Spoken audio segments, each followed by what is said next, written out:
So today we're going to talk about the new Netflix adaptation of the show Avatar: The Last Airbender, which was a very beloved show by many and myself included that Nickelodeon made several years ago. A lot of us grew up watching that show. And I will be fully transparent right off the bat.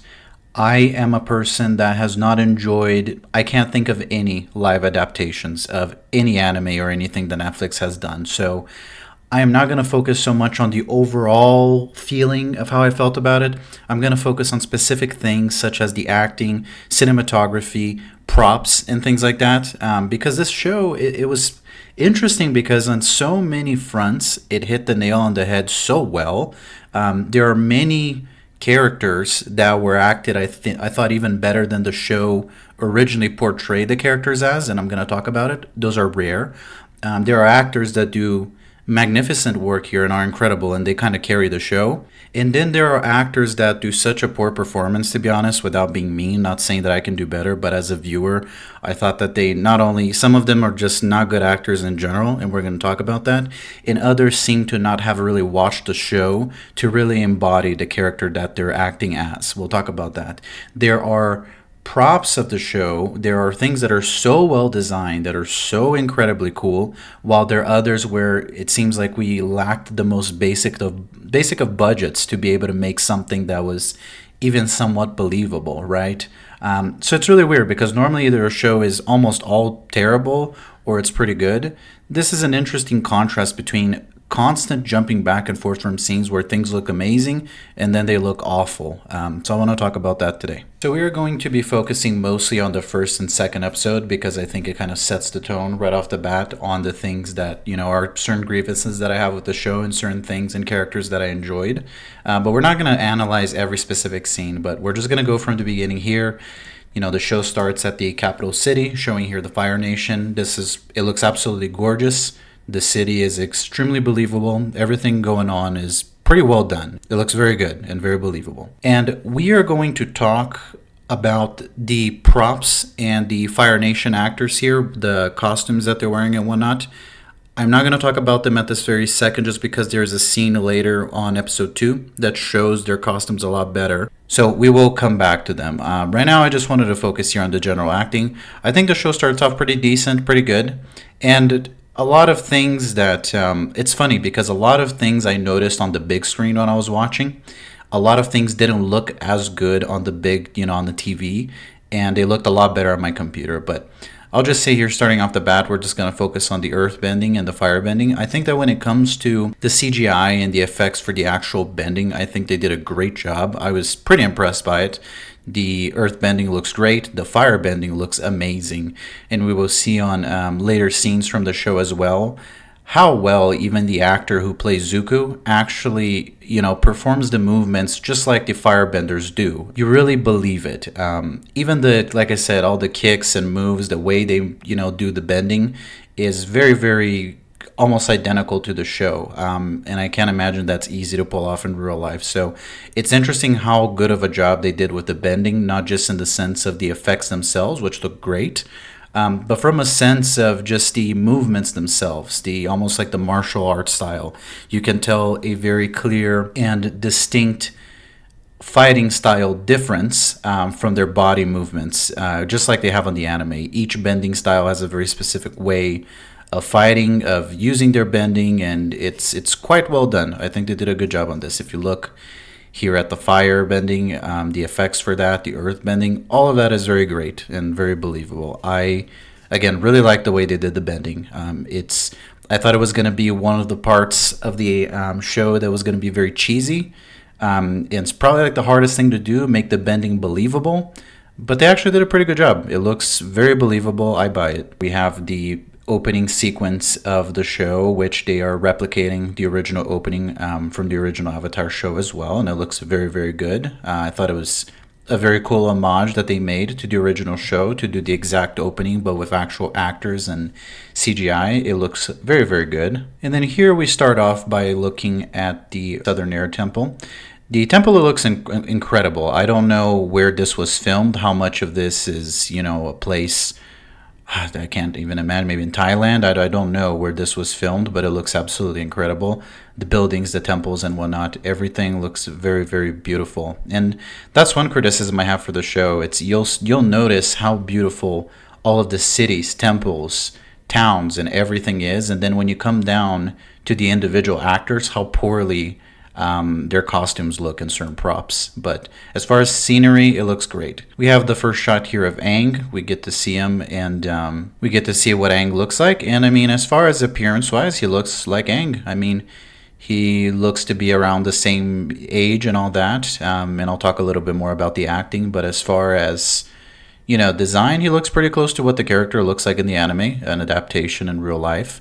The airbenders themselves, I have a hard time buying the costumes, and we'll talk a little bit more about this. They were trying to be very faithful, probably, to what the costumes look like on the anime, but you will see this is something, if we just look at Aang's costume here really quick, this is something I'm going to talk more about, and you're going to see it a lot when it comes to the Water Nation and the water tribes and whatnot, how their costumes look. And this is not as noticeable here, but you will see what I'm talking about. The colors look very flat, so everyone's outfits here is very hard to believe that it's not a costume because of how flat the colors look. This is something that works on a cartoon and for an anime, and I know that maybe they were trying to be faithful to the colors and to the look, but there are things that if they look this flat and the colors don't blend together very well and they don't look rough or used, it just looks like a costume. That's the problem with a lot of the outfits that I have for people here. There's a way to do costumes to where they look like actual clothing that those people would be wearing. I understand, again, they're trying to make it look exactly like the anime looks, and I can appreciate that. The problem is that there's colors and ways that things look in cartoons and animes that will work in that setting. But when you bring it to the big screen in 3D with actors, it looks cartoony. And I know that that's silly because it's an adaptation of a cartoon, but this is not a cartoon anymore, right? So colors are too flat. It looks very fake. Like, I don't buy that this is something that these people would actually wear, if that makes sense. And you'll see this a lot more when we get to the water people, the water tribesmen and nation. The colors and costumes look very flat, not rugged, not blended in, and the materials look like they just look like costumes again. Here we have the actor that does Aang's kind of like mentor, master teacher. This actor does okay. He's not great. He's not terrible. I think he does an okay job. Somewhat believable acting, not terrible, not great either. Most of the actors here on the background, I think they are believable for the most part. I believe more. This is what's interesting. Like, they are trying to make these main characters look like main characters and make them so distinct from the rest of the population that they look cartoony and fake. But the people in the background, the other monks, I actually buy that they are what they're trying to look like. They actually look pretty. The scenery looks pretty good. They just did too much with the main ones, and they end up looking like costumes and cartoons. And I think that a big thing that I have, a problem that I have with these live action adaptations, is it's really hard to pull it off in a way where it's believable and immersive. There are so many things that work in anime, they work on cartoons, that they just don't work when you're, in real life, when you're using actors. So it's hard to find that balance. Definitely not an easy task to be faithful and loyal to what the original IP looked like, but also not making it look stupid. And in some instances, they do a good job, and in some, I think it falls flat. Here we have the Sky Bisons. I will talk more about the Sky Bisons in another scene where we're going to have a closer look at Appa, because I have a lot to say about it. Here we have this interaction between some of the masters of the air bending people, whatever, the Air Nation, the Air Temple people. I don't know what they would be called exactly.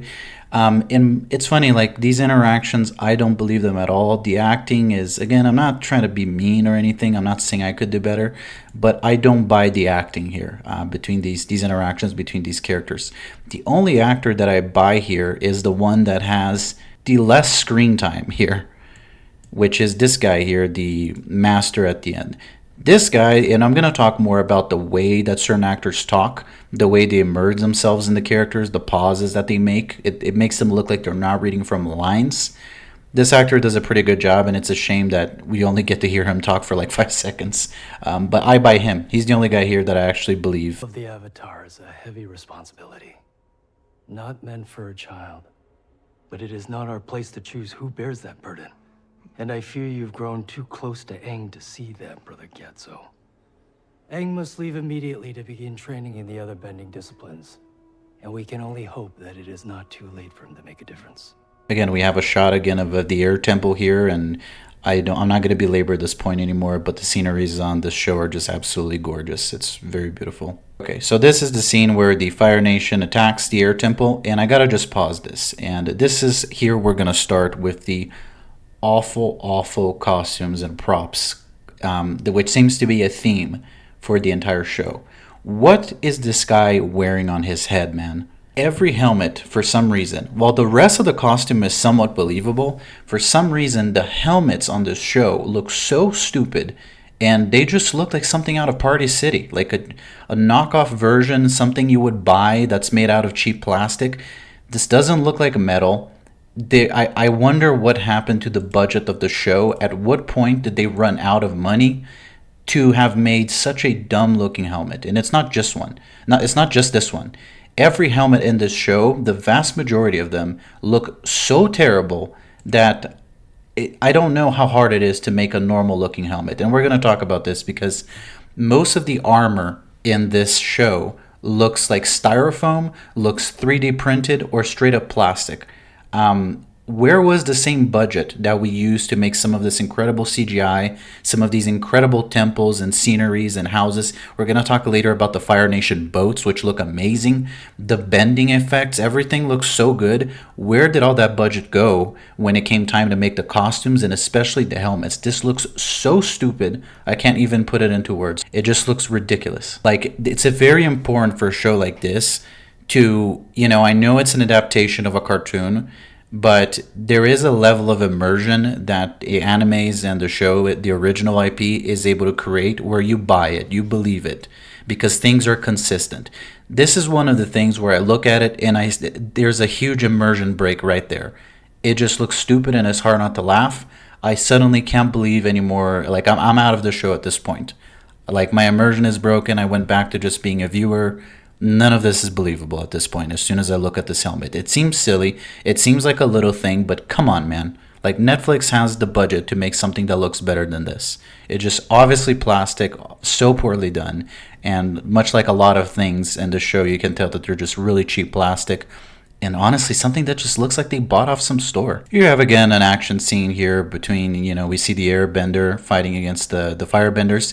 The airbending doesn't look incredible, but I mean, how good can you really make airbending look? I think they do a good job with the effect of the dust, the distortion of the images to show the air. I think it's as good as you could have made. Like I said, the bending, the fighting, the action scenes are actually really good. Here we see the firebending, knocking the airbender away, and that fire just looks gorgeous. Pretty incredible, especially the way the bodies and clothing and things around it burn.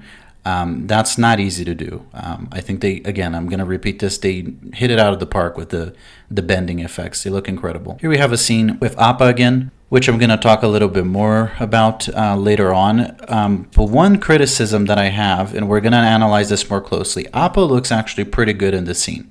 And the reason why it looks so good is because it's so dark. If you watch it on a big TV, it sticks out like a sore thumb. And we'll talk more about this on another scene where it's very well lit. But because the screen is smaller, I think it looks different on my computer than it looked on my TV. But because of the rain and the darkness and the nighttime and everything going on, you actually can't tell how weird the CGI looks. So because the shadows and everything are so blended, it actually works very well. The lightning effects, they look gorgeous. The fur looks very fake. We'll talk about that. But overall, in this scene, it still looks decent. In later scenes, when we get to see the bison lit up and actually see what the CGI looks like, we'll talk about that because it just does not look good. Again, the wave here, Appa, the water effects, everything, very well done. Environmental effects in general, like I said, the bending, the fire bending, the air, all these elemental effects, they seem to be very good at. They look very beautiful and believable. And that's the problem with this show. It has such a big contrast between incredible cinematography and incredible CGI mixed with just awful props and things that just look stupid. That's part of it. If it all looked stupid, there would be a certain vibe to the show. And if it all looked great, there would be another vibe to the show. But because it constantly jumps between extremely believable and extremely well done to just cartoony and really low budget stuff, it's hard to really find a mood for the show, and it breaks your immersion constantly. Now we're going to talk about the costumes of the Water Nation. There are better shots that we're going to take a look here at a moment. And while they look aesthetically pleasing, they look terrible at the same time. They look like a straight up costume, and I'm going to point out why in just a second. We have here a little bit of scenery of Wolf's Cove. We're taking a look at the Water Nation tribe that Katara and Sokka are from. This looks beautiful. It's incredible how they've managed to knock out of the park and nail so well each and every single one of the sceneries and cities and how distinct they looked from each nation. This looks absolutely gorgeous. Looks like Eskimo huts and whatnot, but it just looks great. It's very believable.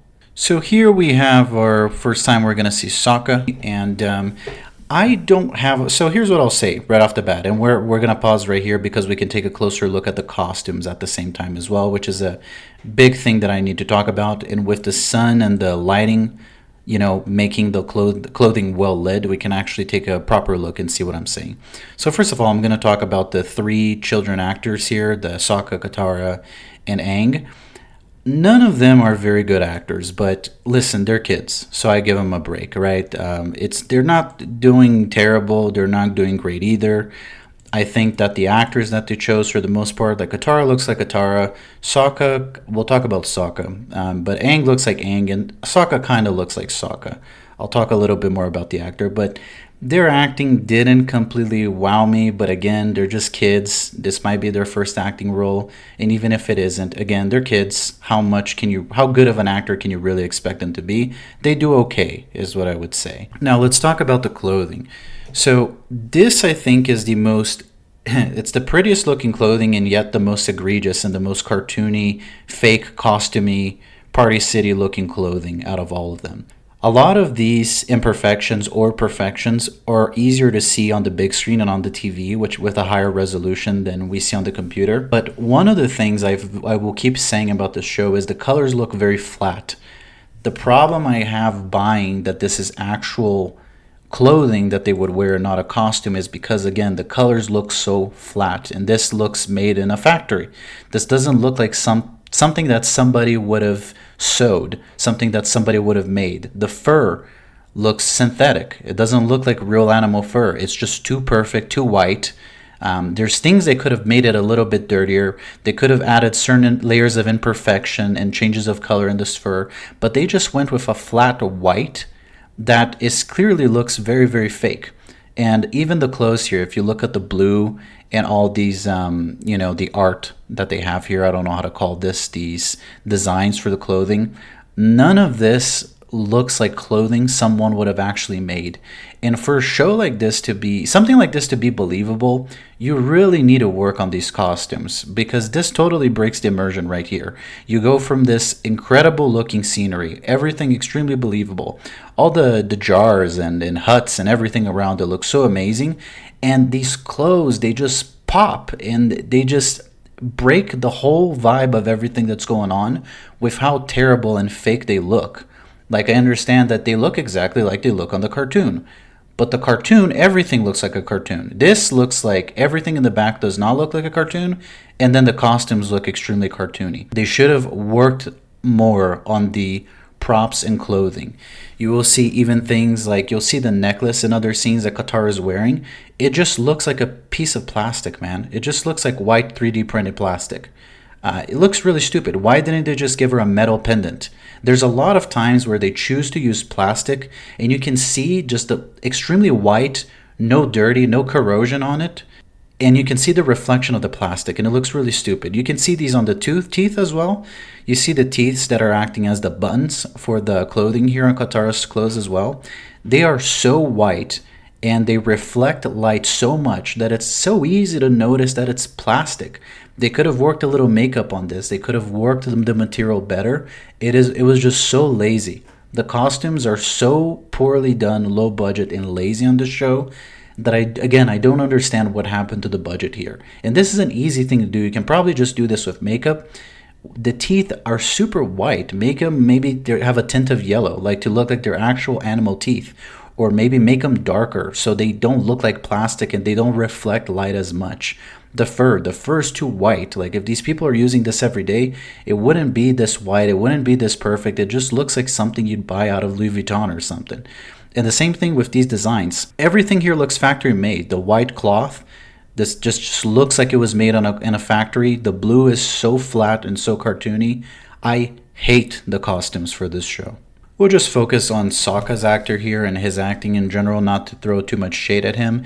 The problem I have with this actor in Sokka, it's going to seem a little silly, but he might not have been the right choice of actor for this role. And it's not so much him. Later in episode 2, we see him, I think he grew into the character a little bit because he starts doing a lot better of a job. But like this guy's too cool to be Sokka. Like I don't know how else to put it. He seems like a guy that would play some sort of cool protagonist, and we'll see this in later parts of the show as well.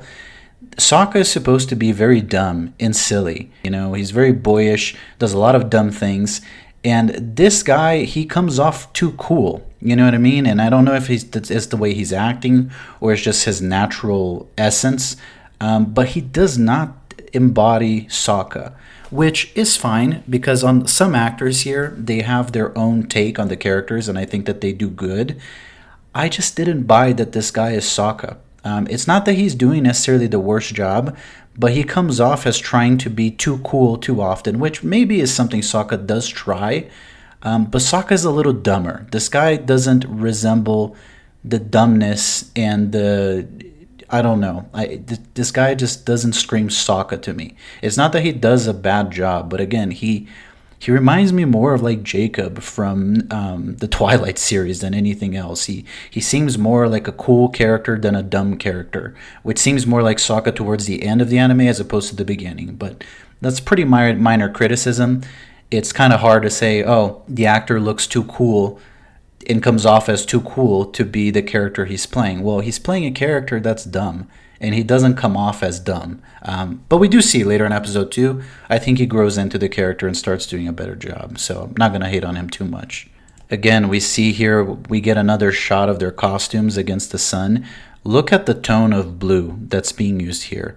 Like, everything about these costumes, and I'm going to stop focusing on this because I'm reiterating this point too much, it just looks too flat. It's kind of like when you're coloring scenery or you're making a painting, if you just color and you don't blend in shadows and you don't blend in the color with the rest of the painting, it sticks out. There is so much of the show where the background looks a certain way and then the costumes, they just pop because they're so flat. I think that's the best way of saying it. Everything just looks flat. Nothing about this costume screams real to me. It just obviously looks like it was made in some factory. It doesn't look authentic. There's no effort to make it somewhat worn or rough or have any tear on it or any imperfection. It's just perfect. It's so flat and perfect. It doesn't fit with the show. You can't believe that this is real, that somebody's actually wearing this. It looks like it just got made, is straight out of the factory. And the teeth, again, that serve as buttons, it's just plastic. It's really obvious. And here we have a scene, for example, of Aang laying. So see, like, the blanket they use here in the bed, this is what I'm talking about. This, I believe, this blanket looks like an actual blanket and clothing and cloth or whatever, and in the case, these are pelts. But they look legit. Like, they have different pelts from different animals. They are not totally flat colors. Of course, black and white will be a little flat, but the gray and the dark brown here, you see, they look like different animals. This is believable. This blanket looks like it was put together from pelts of different animals. This bed, it does look like it was made out of some sort of mammoth or bison's fur. It is believable. Why don't the costumes look like this? They don't have to look exactly like this, but this is what I'm saying. Focus on this for example here, this pelt. This looks like an actual animal because there's different shades and different colors and tones. Not everything is a one perfect flat color. So they clearly know how to make stuff like this. So why do the costumes not look like this? This is what I'm saying. So then here we have the first look at Zuko and his uncle. I have a lot more to say about Uncle than I do about Zuko himself. I think the actor that they picked, I don't love him and I don't hate him. I don't love Zuko and I don't hate him either. The actor. In the show, I love him, but in the series itself, I think that the actor that did Zuko here, he resembles Zuko fairly well, but he's not as intense as Zuko. His acting is not that great, and Zuko is such like an edgy and intense character, and has such like a raspy voice that I think there could have been a closer resemblance that this actor could have pulled it off. I just don't think he did the best job, but he didn't do a terrible job either. He's okay, but this does not, not appearance wise, but speech wise and acting, it doesn't really, I don't really buy that this is Zuko. And the same thing with Uncle Iroh. I have a lot to say about Uncle Iroh here because the actor, I think that the way he looks is as realistic and close as Uncle Iroh can look. I think he looks good as far as the way he puts his hand behind his back reminds me a lot of that. The way he looks, everything from his look is believable. This actor, though, is not a bad actor, but to me, something tells me that he is not familiar with the original character, Uncle Iroh, and I could be wrong, but he reacts and talks too quick. This guy does not come off to me as a calm person, and I will show you in later scenes. But the way he answers questions, the way he doesn't come off as like an old wise guy that's calm and takes breaths between his sentences. And when actors don't, a lot of times you'll see a difference between a good actor and a bad actor, between the way that they reply and they enact their scenes and their speech, right? Nobody speaks in like a flat tone, immediately answers to things without giving it any thought, without having pauses in between their sentences. And I'll show you later an actress, an older lady who plays a character from the Water Nation who does a great job of this. You totally believe she is the character she is acting. Uncle Iroh is not that he's a bad actor. It's not that he does a bad job. But he does not capture the essence of Uncle Iroh from the show. This guy is too snappy. He's not calm enough. There's not enough pause and thought in between his sentences. And I will show this on a line later when he's speaking with Aang. I think this is easier to observe and you'll see what I'm saying. In comparison also with another actor who plays an older character as well. Okay, so this scene right here, we finally get to see Appa and the CGI for the bison. This looks terrible. Like, I'm not even going to sugarcoat it. Maybe you disagree with me.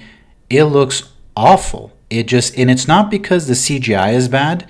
I think that it resembles Appa. Like, it does. I mean, it does look like real life Appa, right? They did do a good job as far as capturing the essence and the look. It's pretty accurate. What's bad here is how bad the CGI pops. The CGI, it looked, I don't want to say it looks too real, but look at this, for example. The way they do the fur. You can tell that the fur it's white, but it has these different tones, just like real animal fur would. And in this scene, we see the costumes together. Look at the costumes Katara and Sokka are wearing, this scene, along with the CGI and what Aang is wearing. All three of these scenes and these characters look like they don't belong in the same show. Like, that's my problem with the show. Things don't have a streamlined look, so it's hard to believe that they are actually part of the same universe. Appa's look, it just sticks out like a sore thumb. It's not that he's poorly designed. Everything about him looks really identical to Appa. The problem is that the way the CGI looks, again, it does not blend in with the scenery. It does not blend in with the rest of the show. It looks like he belongs to a different movie, a different show altogether. And the same thing with Aang. When you look at his clothes, they're completely flat in comparison to Appa's fur and everything else going on. And then you look to Sokka and Katara's clothes here, it's flat.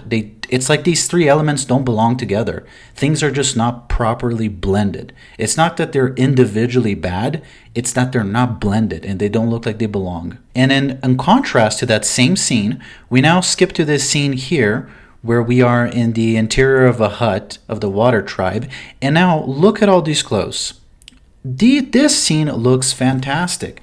And I think that part of this comes with this is like a layman's way of saying this. I'm not a cinematographer. I don't know the proper technical terms to explain to you why this looks so good and or not super good, but it looks a lot better than everything else we've seen. It comes down to the lighting and to the shadows. These clothes, they now don't look as flat because of the lighting. You can only tell how flat and stupid and costumey they look when the light is shining on them. When you have shadows and you have an environment like this where the lights seem dimmer, same thing with Aang's costume. Everything here looks more blended in and much more believable. Nothing here is sticking out like a sore thumb. Everything here now looks believable, and the costumes didn't change, the actors didn't change. What changed? It's the lighting and the way the scene is being filmed. A lot of this comes to do, I think, from inefficient or non-proficient cinematography, to be honest. There's a way to still make these things look good. It just comes down to the lighting that you're using and the way you're filming the scenes. Because this scene altogether, it looks a lot better. Look, the fur looks darker. The fur doesn't look as white. It doesn't look as fake. The clothing is still a little flat, especially when the camera zooms in on it. But especially when we're zooming out, like this scene right here, man, like this looks good. Why doesn't it look good before? It has to do with quality of lighting. It has to do with the way it's being filmed and whatnot. I just think that maybe the best way to describe this is they failed on the filming in a lot of times. It's poor cinematography at certain points, and in other points it looks incredible. Like this scene looks incredible. And it's funny because nothing changed. The costumes are the same. So it comes down to lighting. It comes down to, there's certain things, even if you don't have the highest budget to use the best costumes and use the best props, if you have experience and you use appropriate filming techniques and proper lighting, a lot of these things become a lot more believable. Like in this scene. This looks great. And then we come to this actress who is playing the Katara's granny, I believe she is. She's this older woman from the tribe. I'm going to just play this scene for you to see how she speaks and how she acts. And then later we're going to compare her to Uncle Iroh. And you're going to see the difference in level of experience and difference in quality of acting. This lady acts phenomenally. She has pauses in between her sentences. She takes breath. The things she says have thought and depth. She feels she feels the things she's saying. There's emotion behind what she's saying. The lines are not just flat read. They don't seem like she's just reading from a teleprompter. She's really embodied the character she's playing, and it's a shame she doesn't appear more in the show and her character is not as prevalent and relevant as Uncle Iroh is, because I think this actress does an incredible job. And I'll let you just hear the way she talks in her sentences now, and she kind of carries the entire scene here. She's clearly the only person who seems to have any acting experience, and I don't know if that's a fact, but she's the only good actor here. It's a great comet festival. Gran? Water, earth, fire, air. Long ago, the four nations lived together in harmony. Then everything changed when the Fire Nation attacked. Only the Avatar, master of all four elements, could stop them. But when the world needed him most, he vanished. And so the Fire Nation marched and laid waste, plunging us into a time of darkness. Everyone in the village knows this story, but you don't, do you, young man? Just as you don't know that airbenders haven't been seen in generations, and that the Southern Air Temple was the first to fall, because you've been trapped in that ice this whole time. The last time that the great comet was seen in the sky was 100 years ago.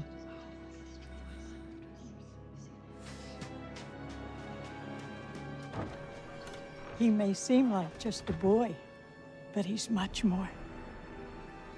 He is the last airbender. And now we cut to this scene where we see the Fire Nation boat. The Fire Nation boat, and this will be shown in multiple scenes that we're going to go over. This is probably the best part of the entire show.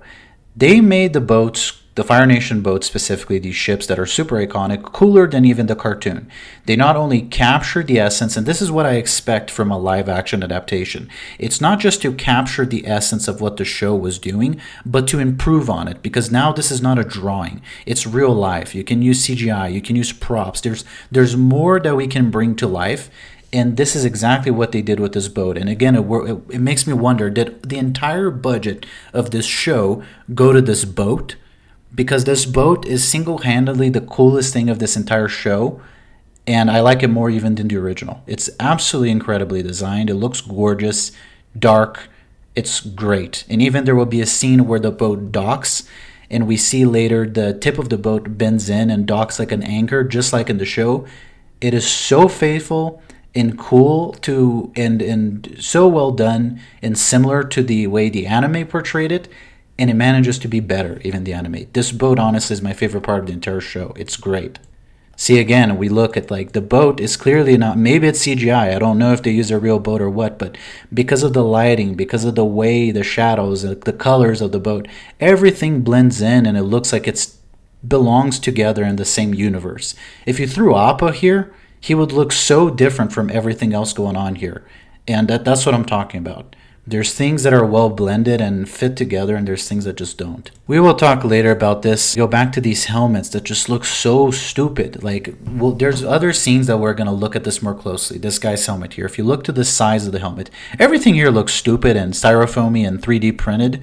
But the sides of the helmet, this looks like a piece of paper or a piece of cloth. Man, this is clearly supposed to be some sort of leather. If you want the audience to believe that this is some sort of actual helmet, these need to be either full-on metal or links of leather. This needs to be like actually worked on and linked. Like the leather has to have depth to it and layers. It can't just be this flat piece of paper. Like, this looks so dumb and so fake. Again, all the budget went to the boat, and then there was like $5 left for costumes. Again, just a quick one here. We take a closer look at Katara's necklace. Like, why did they choose to make this out of plastic? Why did they choose this material? If they wanted to make a bone, it needs to be more well blended in. It can't be just this flat reflective white that just looks like cheap plastic. Why didn't they just make this metal? They could have just made this like just metal and it would have looked great. There's things that break immersion, much like these teeth, these buttons made out of teeth, that just, everything here screams plastic and cheap and Party City. Nothing here I buy. And this just comes down to budget, and you could have even used the same materials, but use some sort of makeup or lighting technique to make these look a little darker and not as reflective, and made them just not look like plastic. Like, come on, this is easy to fix.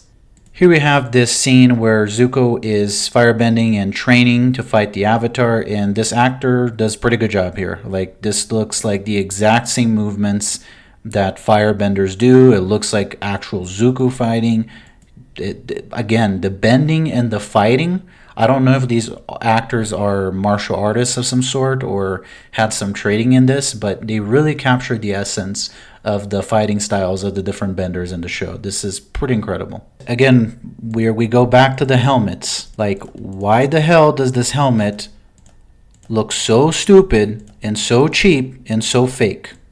Like, every helmet in the show just looks dumb. I don't know. Again, where's the budget for this? Then we look at the shoulder pads for Sokka's armor. Most of it looks okay.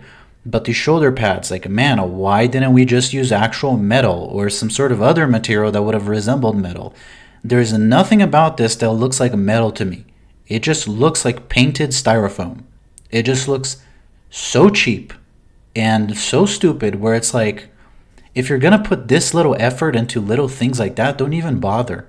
Just keep the same clothes. Like, I don't know. This looks like something I would have done with materials I have, and like recycled materials I have in my garage. This looks like a really cheap done cosplay. Again, here's another scene where we're going to... I might reiterate things again and again, but it's just really to drive the point. I don't like saying things just for the sake of saying them. I want to show you examples. Look at this scenario. The air temple. Everything here looks gorgeous and incredible. What is the one thing or the two things that just stick out like sore thumbs, that just feel like they don't belong? These damn costumes. And yes, I understand These are clothes for the Arctic, and they're no longer in the Arctic, right? So obviously they're not going to fit together. I'm not talking about the clothes and the way they fit with the area they're in. I'm talking about how fake and flat these costumes look. And as we've seen in other scenes, there are ways through lighting and cinematography that this could be blended in better together. And if we're not going to increase the budget and make actual decent costumes, there's better filming techniques that we could have used to make this blend together and not pop so much. It really looks like they're just standing behind or in front of a green screen. It just really looks like they're standing in front of a green screen. Incredibly, now we have Momo, right? This is the first scene where we see Momo. And incredibly, which goes again to completely puzzle me, is how does Appa look so bad in the sense of not fitting with the show and not being well blended together, and how does Momo look so good? Momo looks absolutely incredible. You completely believe him. They captured his exact essence. He looks great. He maintains that cute aspect while also having that real animal face, and everything about him I buy. And he looks great. Like, Momo's one of the best uses of CGI in the entire show. I think they did a really good job with him. I wish that Appa would have looked this good. I don't know what happened, or like, were two different teams competing to see who's going to look better? Well, Team A is going to do Appa and Team B is going to do Momo, and Team B is just got a massive W here? Like, what happened? It almost feels like they were made by different studios. Again, we go back to things like this little things, man. Like, you'll see this scroll, right? When she opens the scroll, you're going to see how incredible the scroll looks inside. But see, the tip of the scroll, this little white ball, looks like cheap plastic. You can tell by the reflection of the light. Come on, man, make it out of wood. Make anything else. This just looks dumb. And then again, she opens the actual scroll, and it looks incredible. You look at the paper looks old, it looks worn, it looks worked. Like, they did work to make the paper look like this. The writing looks like someone hand wrote this. It looks great from the inside, but then there's pieces of props and things they use that just look fake. And that's what I'm saying about the show. There's a constant contrast between amazing and terrible at every corner that it's hard to take it seriously. Maybe I'm looking into this too much, but these are the things that stood out to me when I was watching the show, so I'm just being honest. Again, we see Aang and Momo. Momo just looks great. I love the character that they designed here. It looks fantastic. His movements, his look, the colors that they used, the blending between the brown and the white, the big green eyes while also not being cartoony, the pink of the ears and the gentle furs. Combing through here, you see certain areas where the fur is thicker, and then as it approaches the tip of the ear, the fur becomes much thinner. He just looks amazing. Momo looks great. The tail, the way the tail moves and hangs on the tree. Whoever made Momo, you deserve a raise. So here we have the scenes where we get to see the Kyoshi warriors, I think is what they're called. And this is incredible. And this is where, again, I am so puzzled by what happened here, because there are some costumes that are so well done and look so incredible. Like, look at these two costumes. Look at Sokka's costume and look at Suki's costume. They not only captured the essence of the warriors just like they were on the show, and the characters and the makeup, but the armor looks cool. Look at the links. They really look like links of leather, like a samurai armor almost. But like, obviously they're not. I don't think they're actual links of leather. But the way they were painted or designed, you really buy that this is really leather armor. There are links of leather. This is what the helmet of the Fire Nation should have looked like if they were going for that look that isn't just flat metal. These costumes look incredible. Again, Team A and Team B. Team A did the Fire Nation's costumes and the Water Nation costumes, and Team B did the Kyoshi Warriors, or whatever they're called, and Team B took the W. Like, what's happening? Doesn't look like it even belongs in the same show. And this actress right here, the actress that does Suki, she carries this entire episode. She is such an incredible actress. And again, this is what I'm saying. There's a mix of extremely different calibers of actors in this show. For a lot of the best actors in this show are on very supporting roles, and the main actors are not nearly as good as them. This actress is incredible. She carries the entire episode. Everything about her, I think she embodies the character perfectly. The way she enacts her lines, expressions, everything. This actress does an incredible job. The scene as well, we see her mom, who's the leader of the village. This actress also does an absolutely incredible job. There are pauses in between her sentences, breathing, thinking, depth to and emotion to the way she communicates the things she's saying. I totally buy who this actress is trying to be here. The mom, the elder of the city. She is an incredible actor as well. Again, we look at this scene. None of these costumes look bad. Because of the lighting, because of the way it was filmed, everything blends in together. Even the crappy water tribe costumes don't look as crappy in this scene because of the lighting, because of the way it was filmed. Now, they still pop. If you look at everybody else's clothing, even the armor from the warriors, everything looks great and it belongs. Then you look at Aang, Sokka, and Katara, it's like it's just flat. It just looks bad. I don't know what happened with the budget for the costumes of the main characters. Why do the supporting characters have better looking costumes than the main characters? What happened? Here we have a shot of a Fire Nation city of some sort where we see Zuko and his uncle. Everything here looks great. Again, I'm not going to keep saying the same things over and over, but I already am. The sceneries look great. The cities look great. Towers, structures in general look very, very good. And not only believable, they look phenomenal. So this scene right here, this actor who plays Zhao, he does so here's where I'm going to say. This actor is probably the best or one of the best actors of the entire show. I love his acting. I love the way he developed the character. Now, he does not capture General Zhao's or Commander Zhao's essence at all. This character to me is not Zhao at all. Zhao is a much more intense character, much more fiery. He's not calm like this. He's much more of a loudmouth. This character does not, it's almost like this actor does not know who Zhao actually is. With that said, however, he created his own version of Zhao that is better than the actual character from the show. I love this character. I love the way he talks.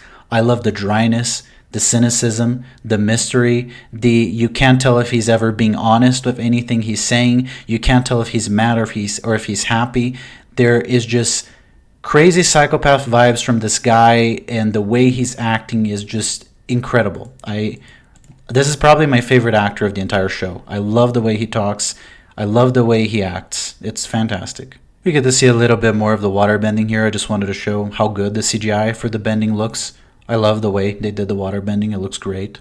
Even though when the water hits certain things, like it hit the tree here, it's like it lacks impact force. The same thing when Katara fights Zuko and later scenes.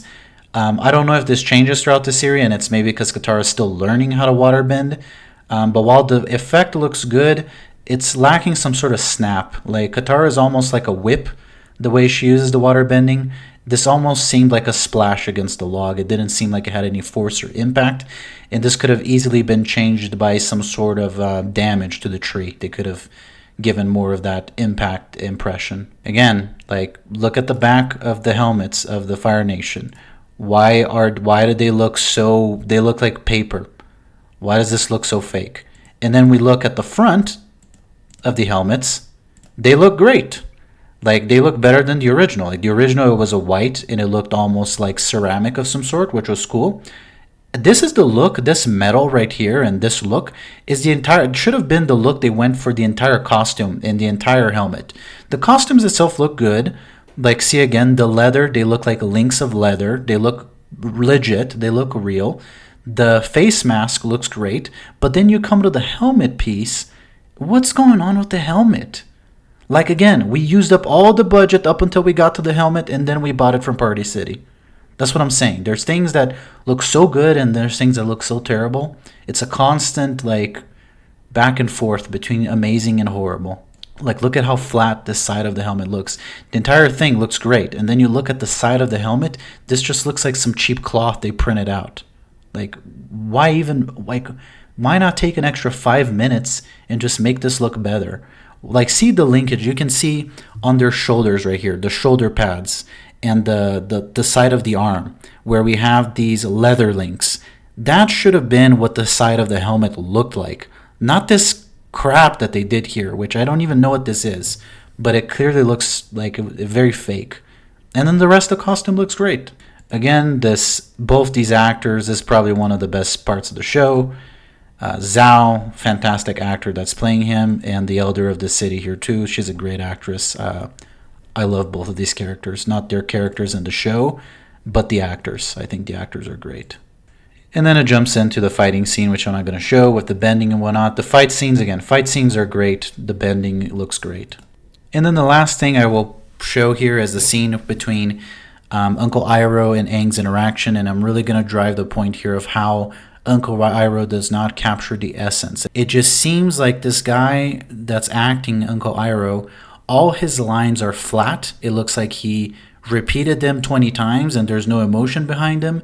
There are no pauses between his sentences, and Uncle Iroh is a very calm, tea-drinking old man of a character. And everything he says, he comes off as like a wise sage. There are pauses between his sentences. There's breathing. There's moments to think about what he's thinking. This guy does not embody that. Everything he says it too quick. He's too snappy. There's no emotion behind what he's saying. This guy does not do a good job of embodying Uncle Iroh. There are many who never imagined this day would ever come, myself included. Can I ask you something? Forgive me. I am Iroh, son of Fire Lord Azulon. And of course. Why did the Fire Nation start this war? Some people say it is within our nature to expand and consume, like fire itself. Others believe that true stability in this world can only happen under our rule. So the drive to conquer is a drive for peace and unity. But peace comes from respecting life, not killing and destroying. A noble sentiment, Avatar. But in the end, for most of us, it doesn't matter how this war started. It only matters how it can end. And the belief is that by capturing you, the Fire Nation can finally bring that about. Is that what you believe? I must leave. But I look forward to many more conversations with you. The settlement in that area is Water Tribe Village in the South Pole Territory. That's where we have to go. Where you think we'll find the Avatar? Yes. Because of the light. You think I'm imagining things? Sometimes light beams are nothing more than celestial glimmers in the winter sky. For 3 years, I've chased down every hint, every rumor, every whisper of the Avatar. And I'll keep doing it for another 3 years if I have to. Prince Zuko, I don't think your father would want you. My father has banished me until I find the Avatar, and that's exactly what I'll do. All I'm saying is, it's hard to see you get your hopes up every time you see a sign.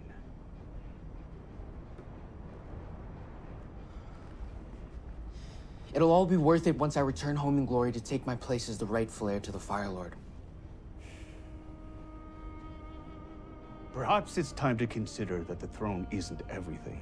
Fire is the element of power. The people of the Fire Nation have desire and will, and the energy and drive to achieve what they want. Earth is the element of substance. The people of the Earth Kingdom are diverse and strong. They are persistent and enduring. Air is the element of freedom. The air nomads detached themselves from worldly concerns and found peace and freedom. Also, they apparently had pretty good senses of humor. Water is the element of change. The people of the Water Tribe are capable of adapting to many things. They have a deep sense of community and love that holds them together through anything. Why are you telling me these things? It is important to draw wisdom from many different places. If we take it from only one place, it becomes rigid and stale. Understanding others, the other elements, and the other nations will help you become whole. So, overall, I'll just wrap up. I know a lot of these things are nitpicky, but I just wanted to kind of do a little more of an in-depth analysis of episode 1 and 2. I will keep watching. It's not terrible. It's not great. I tend to hate live action adaptations of animes, all of them. I can't think of a good one that Netflix have done. Even ones that people have praised and enjoyed, I'm biased. I don't like any of them. This is one of the better ones that I've seen.